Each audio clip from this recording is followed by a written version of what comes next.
Our next story is a classic from the 90s that endures to this day. It's about a sound from Ohio that's become the alleged Bigfoot howl heard around the world. A bone-chilling discovery has been hiding right under our noses. The legendary Bigfoot might have been lurking in Ohio all this time. Back in 1994, Matt Moneymaker captured something eerie, an unnatural howl echoing in the Ohio woods that no one could explain. The Ohio howls weren't just odd, they were frightening, and they left experts scratching their heads. Let us expose the new recording that has surfaced, suggesting Bigfoot could still be roaming among us. Mystery howls in Ohio forests spark Bigfoot theories. It was late 1994 in the small town of Wellsville, Ohio. Matt Moneymaker, yep, that's his real name, the head honcho of the Bigfoot Research Organization, had gotten some tips about strange sightings and odd noises in the woods near the Ohio River. He tramped through the forest looking for the big guy but came up empty. Instead, he claims to have found some impressively large footprints, probably the size of his imagination. So, naturally, Matt set up microphones all over the area, hoping to catch whatever was making these giant tracks. He let the tapes roll all night long. But when he played the tapes back, what he heard made his blood run cold. Something was out there, and it wasn't just a legend. Cue the Ohio Howls. Yes, that's what they called them. An eerie, siren-like howl drifted out of those tapes, and apparently it wasn't just a lone dog barking into the night. First there's this howl, then a neighborhood dog chiming in, then something else, supposedly deeper in the woods, answering back. Quite the chorus.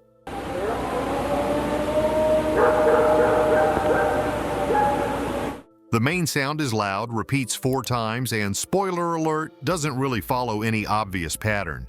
This sound has since earned its spot as evidence for those who really want Bigfoot to be out there, lurking in the shadows of Ohio.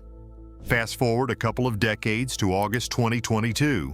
About 100 miles away in Loudonville, Ohio, a woman claimed to have recorded another Bigfoot howl.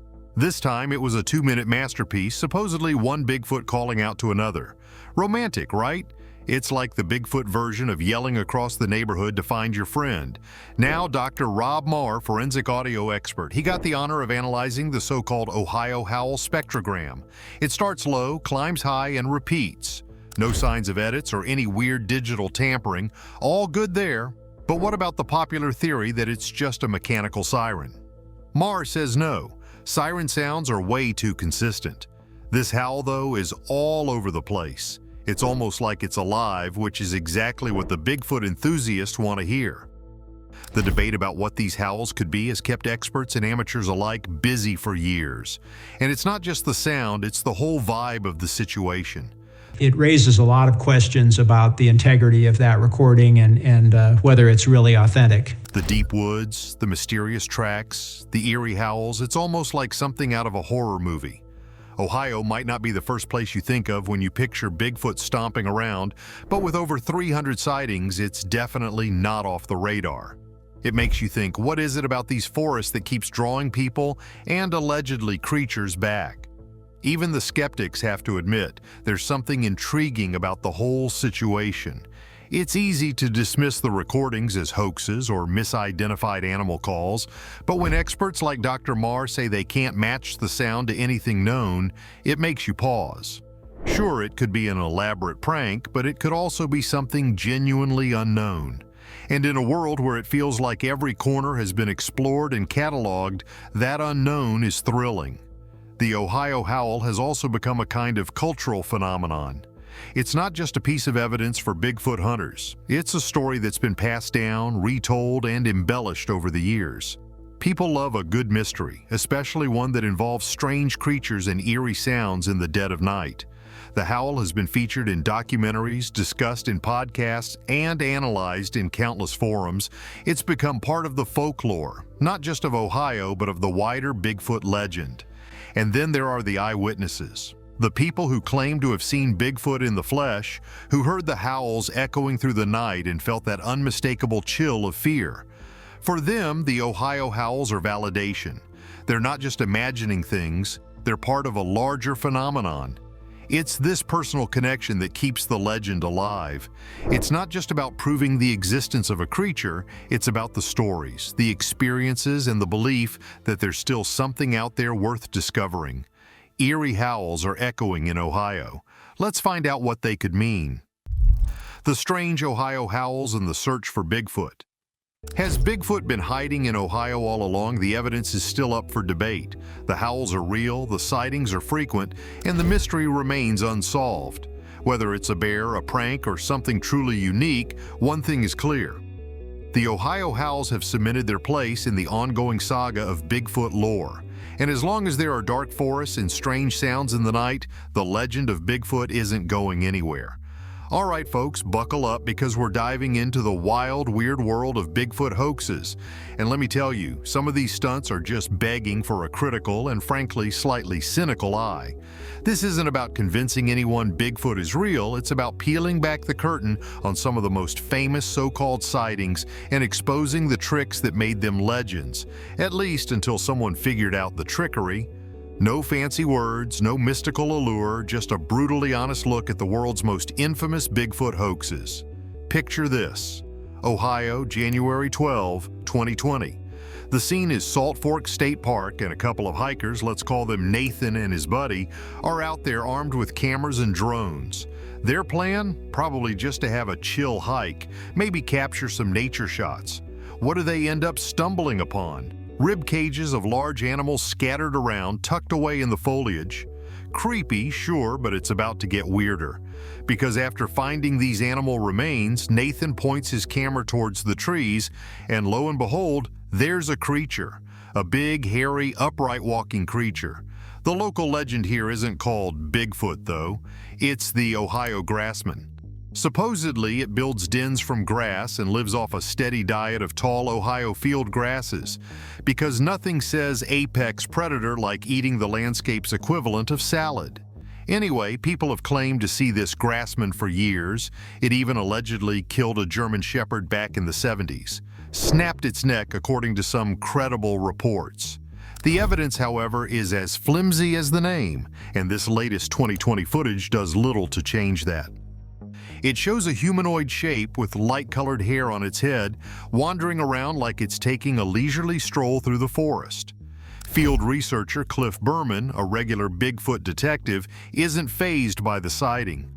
This area is notorious for Bigfoot sightings, he says, as if that makes the whole thing more believable.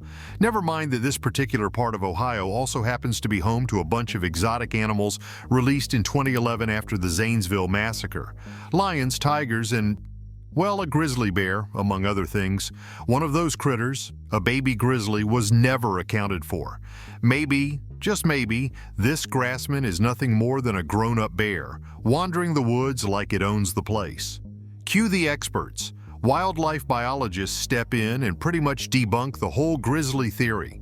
If it was a bear, we'd have more evidence, like claw marks or scat, says biologist Stephanie Manna. But she's also not buying the Bigfoot angle, pointing out that the proportions are all wrong. Instead of looking like an ape, the creature looks more like, well, a dude in a costume. And that, folks, is pretty much the final word on Nathan's adventure. Some bones and a guy in camo gear, nice try Nathan, but no cigar. In 2017, there was another supposed sighting in snowy British Columbia, Canada. A person heard eerie howls coming from the woods and quickly pulled out a camera.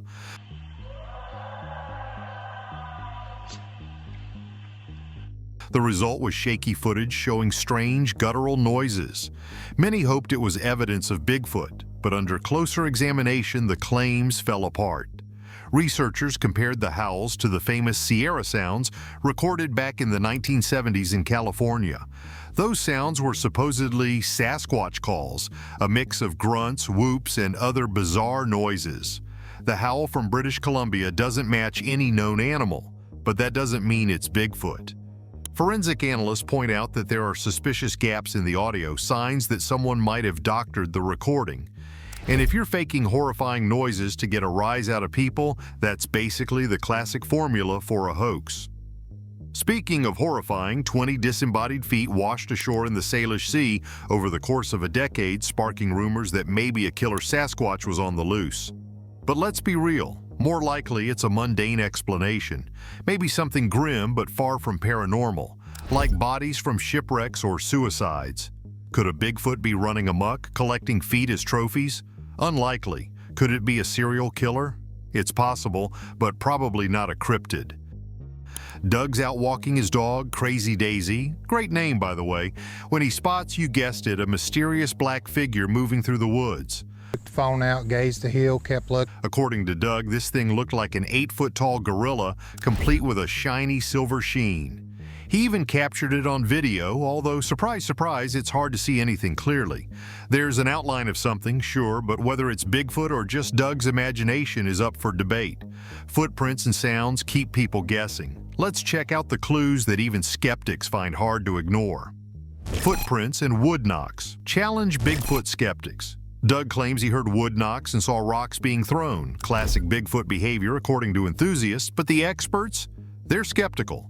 Anthropologist Kathy Strain believes the footprint casts Doug made are convincing, but wildlife biologist Lucy Eckersley isn't buying it. She points out that the distance between the prints suggests an animal around 15 feet tall, which, come on, even for Bigfoot, that's pushing it. And let's not forget the dog Daisy, who seemed totally chill during the whole encounter. If there really was a strange creature out there, wouldn't the dog be freaking out? And what about those footprints? Well, history is full of hoaxers who love nothing more than making fake Bigfoot tracks to mess with people. Just because Doug found some prints doesn't mean they weren't planted by someone with a sense of humor and some extra time on their hands. Bigfoot hoaxes without mentioning the granddaddy of them all, Bluff Creek, California, 1958. This is where the name Bigfoot really got its start, after workers found huge footprints at a construction site. The contractor, Ray Wallace, was later outed as the mastermind behind the prints. His family even showed off the carved wooden feet he used to stomp around and create the tracks. Case closed, right? Well, not for the die-hard believers. The thing is, even with Wallace's confession, some people still think there's something to the original Bluff Creek sightings. They argue that Wallace's fake feet don't match all the tracks found in the area. Plus, Native American tribes have stories about similar creatures going back centuries. The Tule River tribe, for instance, has rock art that seems to depict a hairy, human-like figure. If all the other animals in their rock art are real, why not this one? Maybe they saw something out there that we've forgotten. Or maybe it's all just stories that got a little too real in the retelling. And then there's the mask, a ceremonial mask made by the Shimian people of British Columbia in the early 1900s. This mask looks eerily like a primate, which is strange considering there are no native primates in North America. Was it inspired by something real, some cryptid lurking in the woods just out of sight? Or was it simply an artistic representation, misunderstood by those of us looking for proof of Bigfoot today? One theory is that Bigfoot might be related to an ancient primate called Gigantopithecus, which lived in Asia and could have crossed into North America via the Bering Land Bridge. If true, that would make Bigfoot a distant cousin of the Yeti or the Yowie of Australia. But here's the kicker. We've never found a single Bigfoot skeleton. Not one. And while some argue that the lack of evidence doesn't disprove Bigfoot's existence, it certainly doesn't help the case. Look, fossils are rare, and maybe Bigfoot just hasn't had the luck or misfortune of getting fossilized. But until someone finds something more concrete, a body, a skeleton, heck, even some legit DNA, mysterious howls and stories pass down through generations. And when you peel back the layers of hype and legend, most of what we're left with is a bunch of hoaxes, wishful thinking, and the occasional bear wandering around at just the right angle to look like something more. There's more to this Bigfoot lore that needs to be dissected, though, so let's dive a little deeper into some other infamous tales and sightings, unraveling the mysteries one thread at a time. One of the most popular cases that deserves a detailed breakdown involves the Patterson-Gimlin film. It's probably one of the most iconic Bigfoot moments in history, with a blurry figure striding confidently through the woods. Filmed in 1967 in Bluff Creek, California, this footage has been hailed as the holy grail of Bigfoot evidence. The film's creators, Roger Patterson and Bob Gimlin, claim they were out on horseback exploring the wilderness when they just happened to spot a massive hairy figure. Patterson immediately grabbed his camera and started filming, capturing the now famous few seconds of footage that people have analyzed to death. There's no denying it's captivating, this shadowy figure with its swinging arms and distinct gait, but there's also no denying that this could easily have been a guy in a suit. A lot of skeptics believe that's exactly what it was. Even one of Patterson's acquaintances admitted that he had been involved in renting an ape costume around that time. They said that we'll pay $1,000 and it'll only take about 10 minutes. The pieces, as always, just don't fit together as neatly as the believers would like. Let's not forget the long list of people who have come forward over the years to claim they were the person inside the suit. Bob Hieronymus, a man from Yakima, Washington, openly stated he was the one in the costume. According to Hieronymus, Patterson promised him $1,000 for his trouble, though he never got paid. Of course, there are always questions about the credibility of someone coming forward like that. Maybe he wanted his 15 minutes of fame, but it's hard to ignore how often people connected to these sightings have less than clean motives, whether it's for money, attention, or simply for the fun of pulling off a prank. But let's move on to another noteworthy case, the Minnesota Iceman. This one's a little different, less about sightings in the wild and more about a strange exhibit that had people convinced they were looking at a real cryptid corpse. The story goes that in the 1960s, a man named Frank Hansen began showing off a frozen creature at fairs and carnivals across the United States. The creature, which looked like a hairy man encased in ice, was said to be a real Bigfoot, shot somewhere in Southeast Asia and kept on ice as proof of its existence. The Minnesota Iceman was a major attraction, drawing fascinated crowds who believed they were seeing concrete proof of Bigfoot. Unlike grainy footage or questionable anecdotes, the creature could be seen firsthand, albeit encased in ice. However, under closer scrutiny, scientists discovered it was actually a latex model. Hansen had reportedly replaced the original real body with a fake to avoid legal trouble, as transporting a deceased Bigfoot was not lawful. This incident perfectly captures the blend of fascination and gullibility around Bigfoot. Despite inconsistencies, like how Hansen acquired it or why it was conveniently replaced, people were eager to believe. Ultimately, it seemed to be just another elaborate hoax to part people from their money. Then there's the case of the skunk ape, Florida's very own version of Bigfoot. The skunk ape has been terrorizing residents of the Everglades for decades, with countless reported sightings and an overwhelming stench that gives it its name. The most famous skunk ape evidence came in the form of a couple of photographs sent anonymously to the Sarasota County Sheriff's Office in 2000. The photos show a large ape-like creature peering through the bushes, its eyes glowing in the camera's flash.